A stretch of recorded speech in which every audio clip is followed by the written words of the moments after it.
Welcome in everyone, how you guys doing? If you guys inside there, hit that subscribe, like, share, and I guess you're here because you've already seen part one. So yeah, we're here, gonna get into part two of 616 in LA into great detail. So yeah, let's get straight into it. As I said, check my description, got a playlist down inside there for you to go check out my Kendrick Lamar versus Drake. This is part two of a part one. I think it's an hour long, so go check out part one if you haven't already. But yeah, let's go.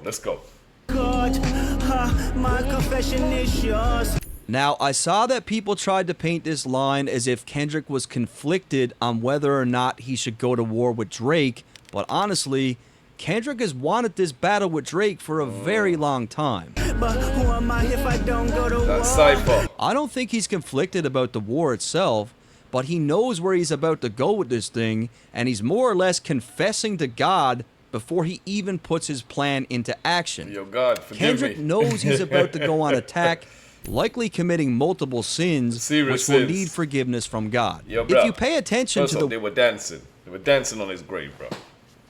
You know what I'm saying? Man's there blatantly disrespecting him at his funeral. Yeah, man, he gotta say a little prayer to God. Like, God, forgive me, bro, for what I'm about to do. way he delivers these lyrics, he's deliberately singing in a very ugly, offbeat, non-sonically pleasing way. God, my confession. This singing style reflects Kendrick's internal chaos. He's holding some guilt as a dark side of him is about to emerge. It's like he's saying, like, I'm sorry, God, like, ahead of time. I'm sorry, Yep. but I gotta do this. I gotta do There's this. opportunity I gotta do in this. living with loss. Yep. I discover myself would not fall short. Some people thought that this meant Kendrick was worried about losing to Drake, and if he did, he'd learn something from it. But I don't think Kendrick even considered the possibility of losing this battle. I mean, let's be real here. He had this whole thing mapped out. I From believe even get-go. at this point, he knew he had a winning strategy. Like, he knew he was going to win this thing. I feel that Kendrick knows that he's about to unleash a beast that we haven't seen before, and he's hinting at an internal struggle. When you think about it, Kendrick doesn't have any music in his catalog that resembles the subject matter on these diss tracks. I think the loss that he's talking about is he's about to lose control of himself, Yeah, right? he's about to to murder lose. this He's guy, about to bro. go against everything he stands for, like his faith. However, being a man of God, he knows that the Lord will forgive him, and he knows that going through with this thing will offer an opportunity for even more growth. Raise my hands to a fallen sky. I fantasize me jumping planets, immortalized. I correspond. So, A Fallen Sky is basically an aftermath of a disaster, and it's here where Kendrick is daydreaming about the results of the war. He dreams of jumping planets and becoming immortalized as he's fantasizing about how a victory over Drake would cement his name in the hip-hop history books. And Kendrick's a rapper's rapper. Like, he's a hip-hop guy. Yeah, real And a lot of our legends had beefs, right? So I'm sure And he's... to me personally, I think this is up there in the top two best disses of all time. You know what I'm saying? The whole exchange between Drake, Kendrick, like this, if not the best back and forth hip hop diss segment we have seen. Not Like Us, I think might be hit 'em up best diss track ever. Let's go, man. And I'm just speaking facts. Don't like it, tough luck. That's my opinion. But yeah. thought about adding the beef to his resume. He had to. These thoughts are so strong for Kendrick that they overpower his own faith, and it's here where he really decides that he needs to go through with it. He truly confirms this when he says, I correspond, meaning he needs to fulfill this fantasy. So I feel like he's daydreaming about, like, destroying Drake and getting him out of here and how that'll feel, Yeah. and then he snaps out of it, and he says to himself, I gotta do this. I gotta Yeah. go through with it. Yeah. I correspond. 3 angels watching me all the time. Kendrick claims that he has 3 angels watching him, and for anyone who's familiar with Christianity, you will be well aware of How's this about to go? Michael, Raphael. Hold up, looking right here. I'm trying not to even look down. I was trying to look into the air. But yeah, Michael, Raphael, Gabriel. And those are the archangels. Of which the fourth one being, well, depending on what scripture you read, but the first one was Lucifer. You know what I'm saying? I think he was the first archangel. God's favorite. if I'm correct. Could be wrong, but let's roll. Michael, Gabriel, and Raphael. These are the three main angels chosen by God, and each angel represents something different. Given the fact that Kendrick knows he's about to embark on a journey that's testing his faith, he knows that these three angels are with him for guidance on the mission. And guys, he pretty much confirms this by bringing up some of these angels later on in the track. Outside of this biblical reference, in 2013, Kendrick lost three of his close friends, Chad, Pup, and Braids. He mentions these guys on multiple songs, but on a YG record, he makes reference to all three of them. From what I could gather, he was really close with all three of these young men, so it's very possible that the three angels is with him is these guys too. Put my children to sleep with a prayer, then close my eyes. Definition of peace. So coming off his Euphoria disc, Kendrick painted Drake as a deadbeat dad. That's whole shit. I got a son on the raise, but I can see you don't know nothing about that. Kendrick states that Drake is not instilling the same family values as he is, and in this line, he confirms that putting his kids to sleep with a prayer gives them 100% peace. This is all he seems to need. Because if Pusha T never came out exposing his son, we would have never known nothing. You know what I'm saying? Not saying we knew if he was there for the child or not. But now he got the child at every photo op.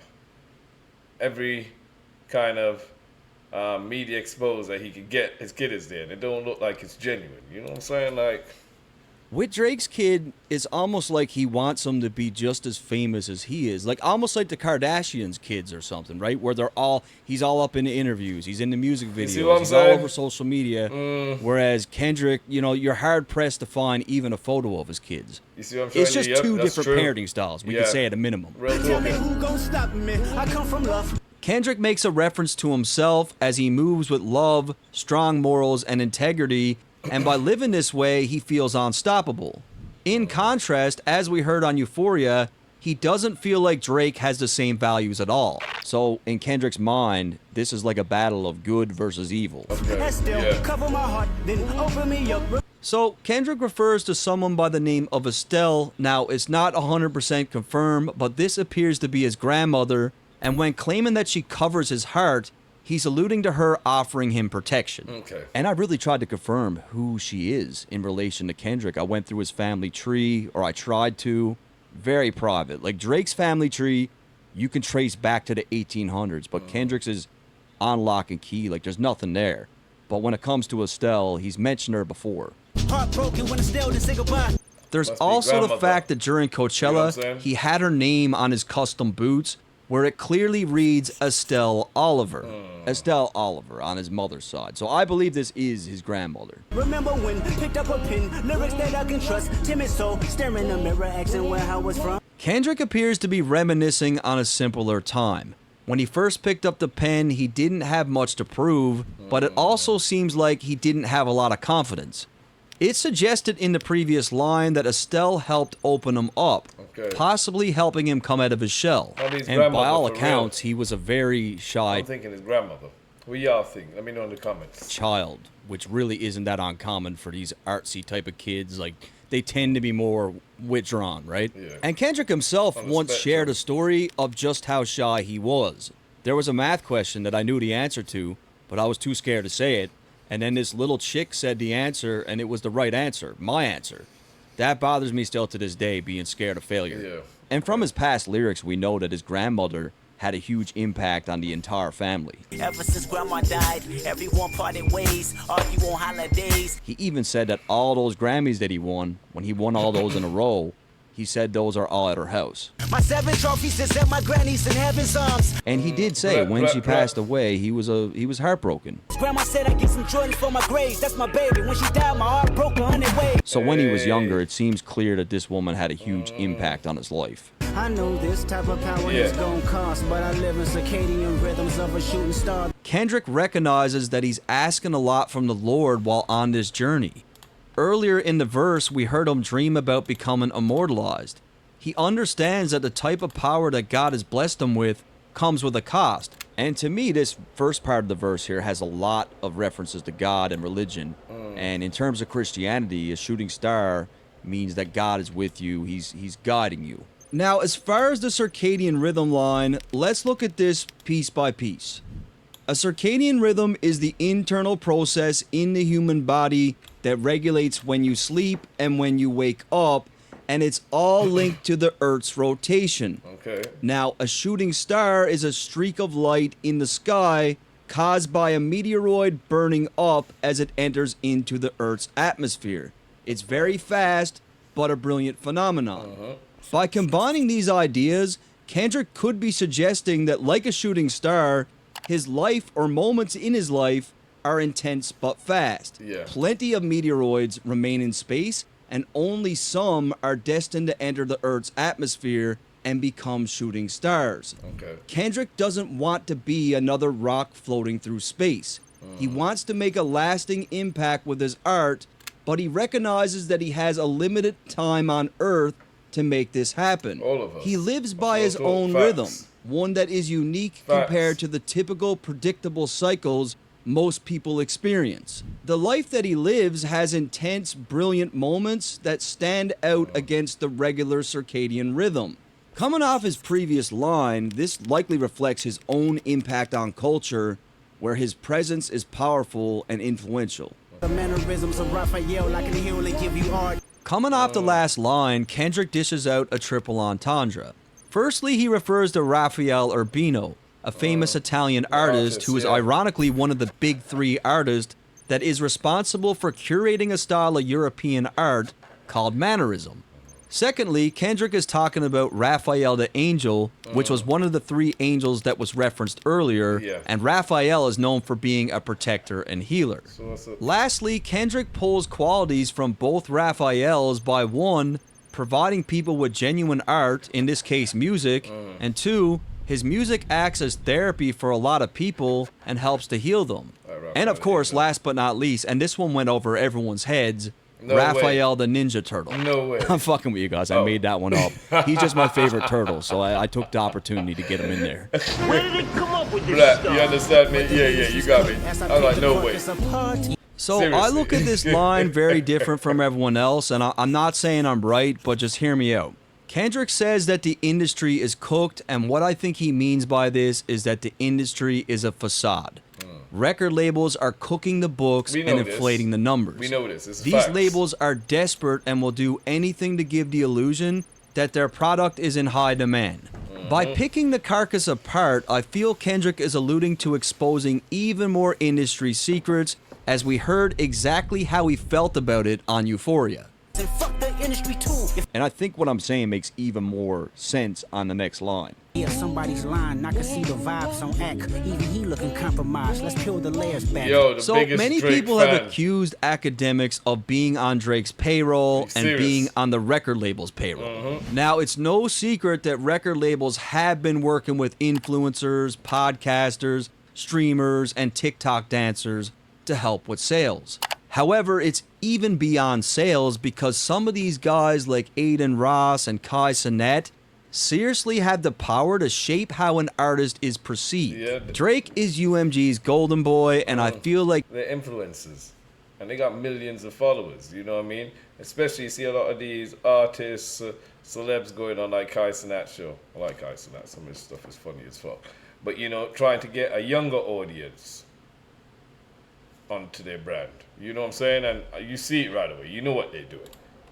Kendrick is insinuating that much like how they cook the books for their artist, the industry is crooked and manipulative, and they'll throw as many resources at this thing as possible to protect Drake's name. Let's peel the layers back. It's here where Kendrick appears to be threatening to expose more of these secrets as he plans to peel the layers back, Yep. which is something that Pusha said to Drake during their beef. We just gonna peel it back layer by layer. Yeah. Now, I've been watching Academics from the very beginning, and he's a well-documented Drake super fan. I think he just loves Drake. It's his favorite artist. I don't Yeah. think he's paid off or anything. I just think he's Nah, he a paid off, massive man. Drake fan. Ain't Get no paid brownie up. points will beat in your chest, harassing ant. Fucking with good people, make good people go to back. Kendrick makes reference to Drake's trolling antics from earlier on in the beef. Shortly after dropping the Push-Ups track, Drake decided to antagonize Kendrick's manager Ant by posting two pictures. Kendrick continues to paint Drake as the bad guy and bully in the situation by insinuating that Drake is picking easy targets. Yep. Ant is not a rapper and isn't known for causing issues with anyone, and because Kendrick is close with Ant, he's a good person to defend him. And remember on Euphoria, Kendrick said that he would inherit the beef for Pharrell, who, by all accounts, I believe is a pretty good dude. Conspiracies about cash, dog, that's not even the leak. So, I'm coming real talking now. Who the fuck has beef with Pharrell? Who in their right mind has beef with Pharrell? Like, seriously, bro? Like, come on now. Of all the people, it's like somebody telling you they have beef with Morgan Freeman. You looking at them like, yo, bro, who? Like, do I really want to know what you have beef with them for? And you're already giving them that cringy kind of like look, like, bro, my respect for you is already dropping. I don't even know if I want you to open your mouth and explain. Like, who has beef with Pharrell? Come on now. Coming off the last line about messing with good people, Kendrick references Drake's bullying tactics against The Weeknd's manager Cash. A lot of people thought that Cash could have been the mole that was feeding Kendrick information, but he confirms here that this is not the source of the leak. But I think the line actually works in another way also. Conspiracies about Cash Dog also perfectly ties into Drake's claims about Kendrick and Top Dog, where Drake stated on push-ups that the label was extorting Kendrick and taking 50% of the profit. Find the jewels like cash, dog. I just need you to think. Kendrick really starts to play with Drake's head as he's asking Drake to think a little bit harder about who the mole could be. He makes a reference to Cash Doll, who was once robbed for $500,000 in jewelry. Oh, It would make a lot more sense if we could find They find the jewels like Cash Doll, and she had a jewelry rob. 500K worth, you know. Yeah, man. He got him paranoid. Doing research to find a mole now. Like, bruh. out Best that it luck was with someone that. close to Cash Doll that took this jewelry. But in order to do that, someone would need to watch all of her interviews. It was around the time I lost a whole jewelry box full of jewelry in L.A. Somebody stole it from me. Oh, I remember that. You went right. Yep. Okay. Yeah, and we'll it talk hurt. about It that. hurted my. It hurt. It hurted. Because you didn't hurted lose too it, bad. somebody took it. Yeah, somebody took stole it. it. So that's somebody you trusted. Yeah. But it's not just about the items too, right? It's also about the people that you have around you. Because Yeah. that's Heard also it, you a know. warning call. So Kendrick has clearly been paying attention, and the fact that it was someone inner circle that had a hand in taking his jewelry, this line just gained even more depth. Find the jewels like cash, dog. I just need you to think. Bruh, it could be anybody. Tough line, man. You gotta say, it is.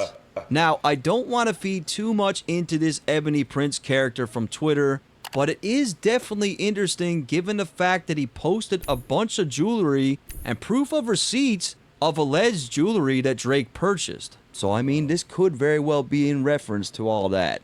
No one can confirm. It's all really weird. Are you finally ready to play? Have you ever? Let's see. Kendrick continues to turn up the heat and references his lyrics from Euphoria. Have you ever played? Have you ever? Okay, nigga, let's play. Now he really starts to mess with Drake's head. Have Hey. you ever thought that OVO is working Looking for me? Kendrick cleverly attempts to make Drake Fucking with question his head, all bro. those Fucking with around his head. him by suggesting that someone close to him is not really on his side. Bruh, Fake bully, I I hate. told you I saw that. What is it? Ruben party, the all-white party. Mark Ruben. Is that his name? Might have it wrong. But, man, Drake looks stressed, bro. He looked as if he has not been getting no sleep. He looking overtired. For the first time ever, Drake is actually looking his age. Bruh. Bullies, you must be a terrible person. Everyone inside your team is whispering that you deserve it. So, pretty self-explanatory. Kendrick continues to paint Drake as the bad guy and implies that even his own team are preying on his downfall, claiming that he deserves everything that's coming. Can't Tootsie slide about it. This one is just gonna resurface. Kendrick references Drake's #1 smash, Tootsie Slide.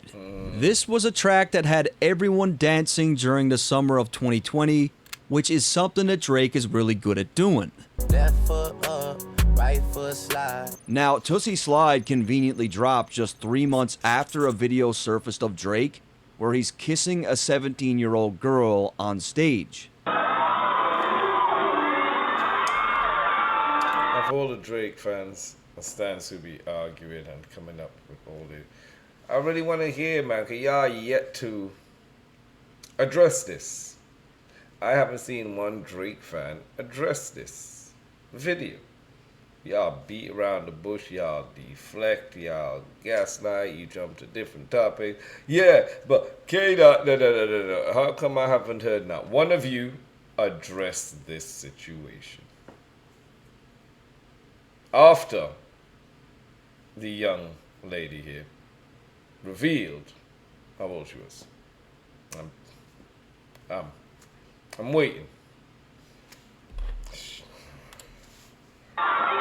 The clip took the internet by storm as Drake already had a past that raised a lot of eyebrows, and it was just 5 months before that where Drake paid $350K to a SA case, which was something that Kendrick referenced on Euphoria. Have you ever paid 500,000 like to an open case? These were big stories at the time. Like, a lot of people talked about this shit. It was not a good look for Drake, so he drops this massive hit. And of course, that helps deaden the noise, right? However, when it comes to this beef, Kendrick seems to be saying that even if Drake pumps out another big hit, the damage that he's about to inflict in this war will never be forgotten. No matter what Drake says or does, he's not going to get away from what Kendrick's about to do. I mean, this is probably true. Not Like Us was a #1 record. Look what he was saying on there. Like, Drake couldn't even get away from the ghostwriter shit. Like, this new stuff's pretty heavy. Like, it's gonna be hard to shake. It was fun until you start to put money in. It's over. It's over. And now you got this guy here breaking this down. I don't even see any way for him to really escape the true magnitude of what the fuck is about to come. You know what I'm saying? Streets, they lost money because they came back with no receipts. Kendrick insinuates that Drake is paying people to find dirt on him. Now, Kendrick, who lives a very low-key and private life, claims that Drake wasted his money since there's no dirt to be found.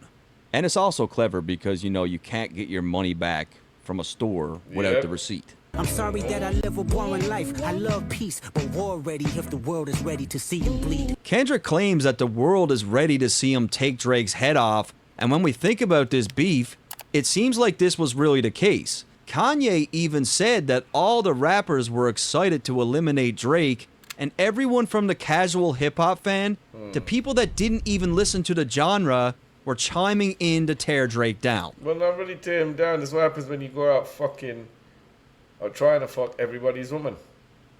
Ex, baby mama, a link, cousin, sister. You know what I'm saying? You just go out your way as a way to get back at another male by fucking somebody they care about. That's all you're known for. As a man, how the fuck are we gonna like you? I don't even need to know you not to like you. But I mean, it was at the point where people were hating on Drake and they didn't even know why. Like, they'd be like, I'm a fucking metalhead, but fuck Drake. You know what I'm saying? Come on now. So the word Elohim can actually be found in the scripture of multiple religions. In Christianity, it can be found in the Old Testament, and in Judaism, it's used in the Hebrew Bible. However, in both religions, it's recognized as a word for God. Kendrick could be using this here as a word of common ground between the two religions to state that regardless of the faith, he is the God.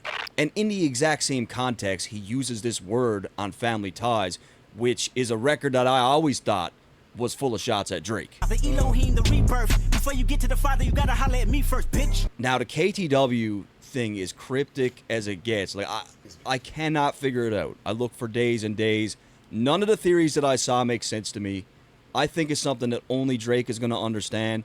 But if one of you guys know, or you think you know, leave it in the comments. It drove me crazy. No, you can't sleep. These images trouble you. No, the wires in your circle should puzzle you. Kendrick continues with the mental gymnastics. He paints Drake as someone that is tossing and turning to figure out who the mole could be in his camp. In his head. He does this by referencing a wire in his circle, which is something that rats will wear when gathering information for the feds. And this is going over all of our heads because clearly the line is layered. There's something there. It's very eerie. It's very cryptic.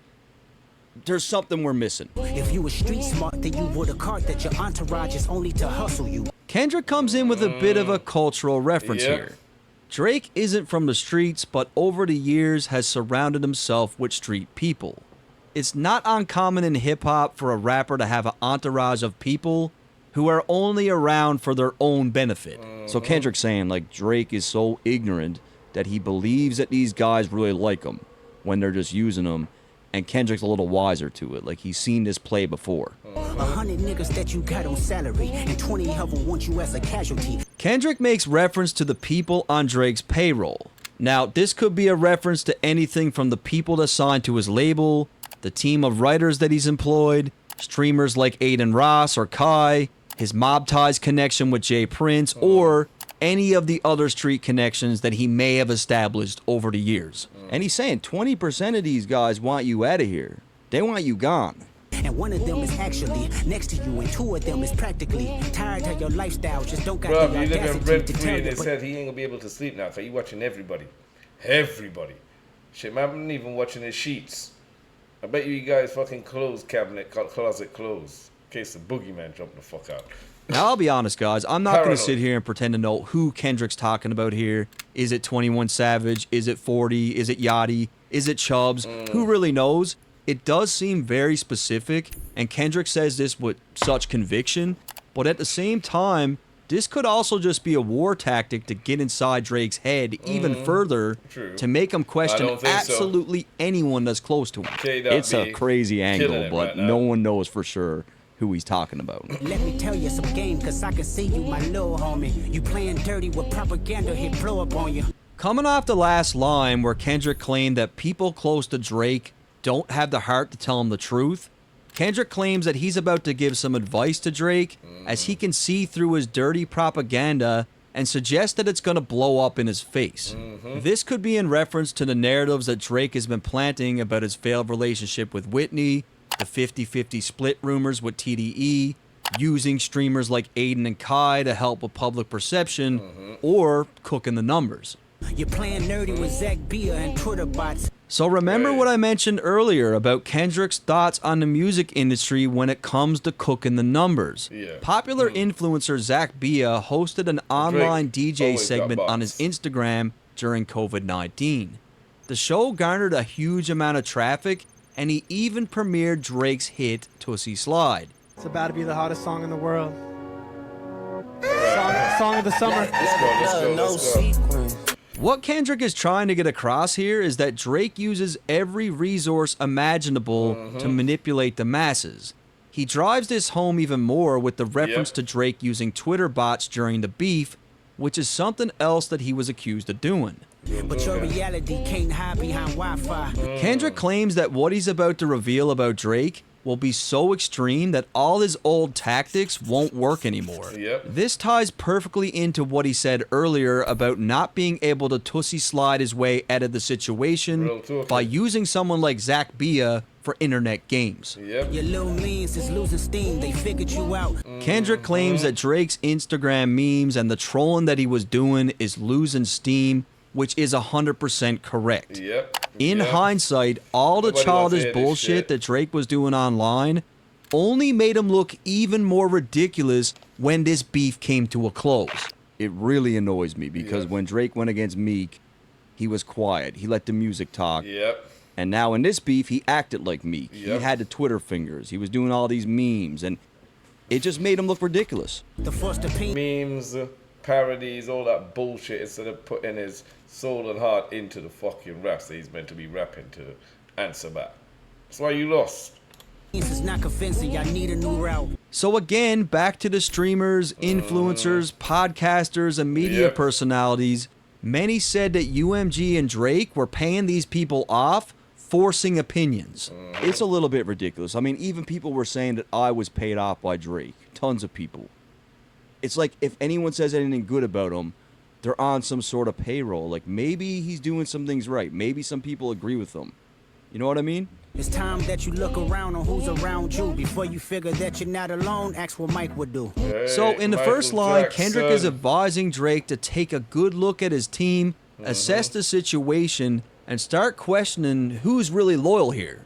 He then suggests that Drake is not alone with his OVO team, meaning that someone from outside is always present. I mean, nodding my head like, for real, for real, for real. Like, bro, he is paranoid right now. This is like the art of war. You know what I'm saying? He is fucking with his head. Like real talking. Like, Drake don't even know what to do. This is serious. This guy's done a great job at breaking this down.